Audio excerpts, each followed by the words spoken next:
Continuamos con más en este su espacio Al Punto por N Televisión. Y también tenemos que decir que este conteo un poquito tedioso, un poquito, si se quiere, que nadie quiere hacerlo. El conteo de las víctimas de la explosión de San Cristóbal continúa su agitado curso. Ya van 34 personas que fallecieron producto de esta desgracia y algunos de los que están hospitalizados tienen una situación crítica de salud que es probable que se produzca un desenlace. Pero lo lamentable del caso es que ya más de 2 semanas de esta tragedia no tenemos informaciones precisas de qué ocurrió ahí, qué sucedió, si la explosión se debió a pólvora, como se dice, que había acumulado en un lugar, o a combustible, un mal manejo de combustible. ¿Qué ocurrió? ¿Qué pasó? Todavía la población está esperando esa respuesta para que no se reproduzcan más. Estamos esperando también todavía los resultados de la explosión de Villa Francisca, no de Villa Agrícola todavía se está esperando eso. Entonces aquí como que sufrimos de dejar de hablar de los hechos para que la gente olvide. Y eso no es un buen método.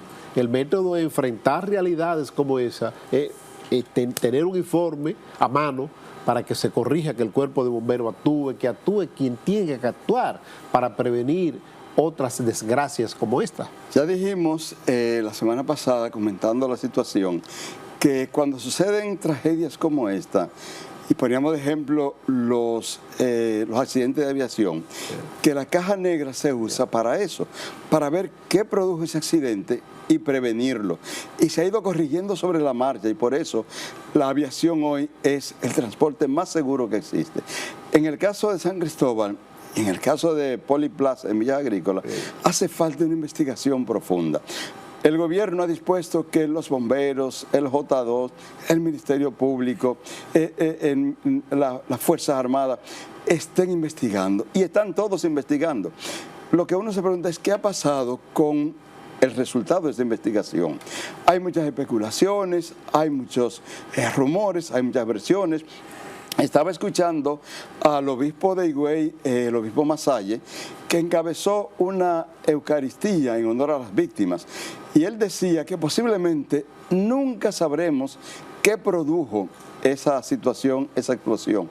Y él decía eso porque, según él, cuando hay cosas que ocultar y que involucran a algunos sectores, se desconoce siempre lo que sucede. Entonces, llama la atención que el religioso haya dicho eso en medio de una misa, en presencia de parientes de los que han fallecido y de los que están ingresados, y en presencia de las autoridades de la provincia de San Cristóbal. Eso que dijo el sacerdote, el obispo de Baní, Masalle, tiene que llamar la atención de las autoridades y hablar con claridad, decir lo que pasó, qué se produjo ahí, porque se está hablando de que esos terrenos estaban supuestamente en evaluación para la construcción de un parqueo público del ayuntamiento, que el día antes fueron supervisados, que hacía 15 días que se había visitado una delegación y verificando los terrenos próximos para juntarlo con los del área de la ubicación de los negocios y hacer la construcción. Todo eso son especulaciones. Las autoridades todavía guardan silencio y hay la expectativa en ese sentido. Vamos a confiar que habrá una información definitiva, una información clara y precisa, porque en principio se habló de que Vidal Plus, una empresa que estaba ubicada ahí, que es una empresa que brega con esto de plástico, fue donde se originó la explosión. Inmediatamente el propietario de esa empresa salió al frente del Ministerio Público y lo retó, diciendo que no es cierto que ahí haya encontrado ningún material explosivo. El Ministerio Público no ha respondido al reto de Vidal Plus, que le dice que le demuestren a él lo que encontraron. Es decir, todos son conjeturas. Vamos a confiar que la verdad va a relucir, va a salir, y que el pueblo se quedará con esa incógnita de que 34 personas murieron, hay una parte ingresada y hay otros que quedarán con lesiones permanentes. Y así, cuando se aclare todo, sabremos el origen real de lo que pasó. Lamentablemente el señor Vidal tiene cierta razón. Es lo que dice. ¿Por qué? Porque en un proceso, en medio de una investigación, el Ministerio Público no debió dar detalles, informaciones al respecto. ¿Por qué? Porque ocurre él tenía que entrar en defensa de sí mismo. Entonces, concluir la investigación junto con los organismos investigativos del Estado Dominicano y ofrecer los detalles, en este caso al Ministerio Público, al superior del Ministerio Público, en este caso a la Procuraduría General de la República, y que se actuara de inmediato. Si conlleva pues sanciones, investigaciones, interrogatorios, arrestos que se hicieran, pero no comenzar de manera precipitada el Ministerio Público de San Cristóbal a ofrecer detalles de un proceso en curso. Los procesos en curso no se alteran con informaciones por adelantado, porque puede ocurrir esto justamente que ocurrió ahí.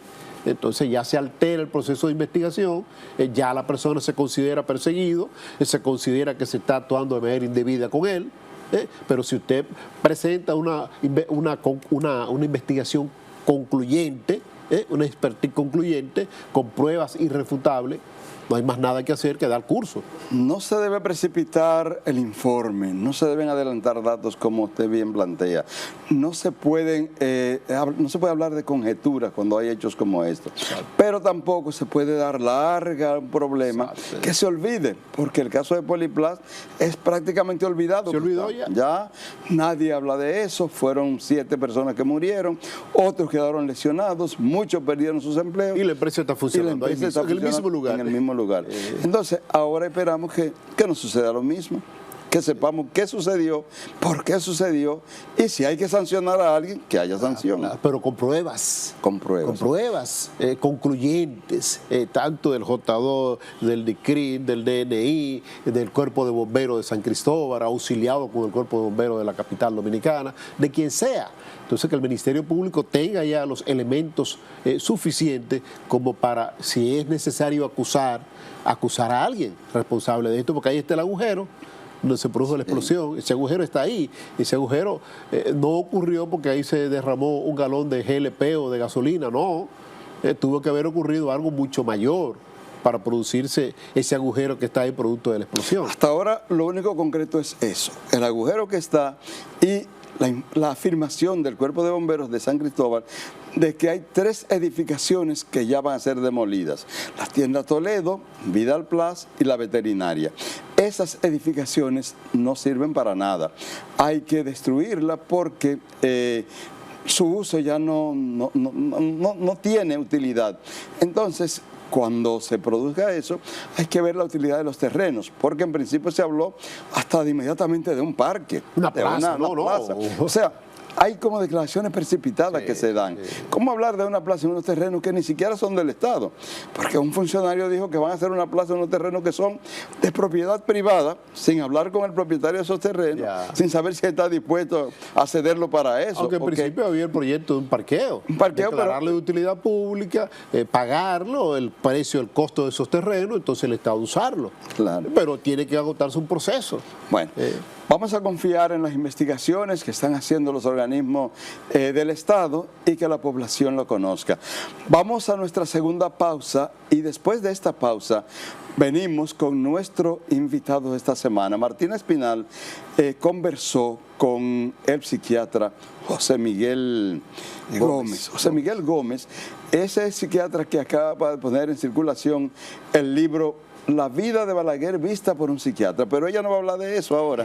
Vamos a hablar de la salud mental. A propósito de la explosión de San Cristóbal y a propósito de la llegada de Franklin, que mucha gente necesita ahora estar en manos de psiquiatras, de psicólogos, de profesionales, de orientadores, de profesionales de la salud para seguir adelante. Así que Martín Espinal tiene este diálogo con José Miguel Gómez que esperamos que usted lo aproveche, ¿verdad? Sí, así es.